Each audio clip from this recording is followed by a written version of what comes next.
Les dirigeants du G7 ont ouvert leur sommet lundi aux économies émergentes en invitant les dirigeants de l'Argentine, de l'Inde, de l'Indonésie, de l'Afrique du Sud et de l'Organisation mondiale du commerce, entre autres, à se joindre à eux pour faire face à certains des plus grands défis du monde. En premier lieu, l'assaut de la Russie contre l'Ukraine et son impact mondial.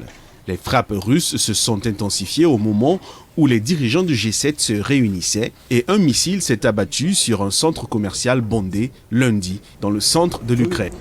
Plus tôt, j'ai très consciemment appelé cela un tournant parce qu'à cause de l'attaque de la Russie sur l'Ukraine, toutes les règles, tous les accords que nous avons faits les uns avec les autres sur la coopération des États ont été brisés. En particulier, l'accord selon lequel les frontières ne doivent pas être déplacées par la force. Le président ukrainien s'est adressé virtuellement aux 7 dirigeants lundi matin. Il a demandé une aide militaire et une aide au développement plus importante.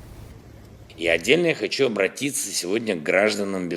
veux m'adresser aux citoyens du Bélarus, tant aux civils qu'aux militaires. Vous êtes entraînés dans la guerre, encore plus activement qu'en février et au printemps. Au Kremlin, ils ont tout décidé pour vous.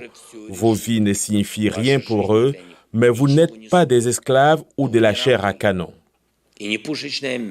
Volodymyr Zelensky s'est dit préoccupé par l'escalade du conflit et son éventuelle extension. Les dirigeants des plus grandes économies du monde disent qu'ils veulent aussi aggraver la douleur économique de la Russie. Ils ont notamment proposé de plafonner le prix du pétrole. En gros, ils refuseront de payer au-delà d'un certain prix. Pour être vraiment efficace, il faut que tous les acheteurs de pétrole fassent partie du club. Et bien qu'il y ait une grande unité au sein du G7 et dans un certain nombre d'autres pays, l'Inde en particulier et la Chine sont 2 grandes exceptions qui achètent du pétrole russe parce qu'elles le peuvent en ce moment.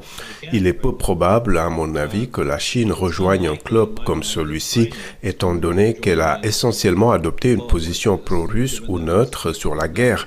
Il y aura donc toujours des fuite, mais un club sans la Chine causerait de sérieux dommages aux flux financiers de la Russie.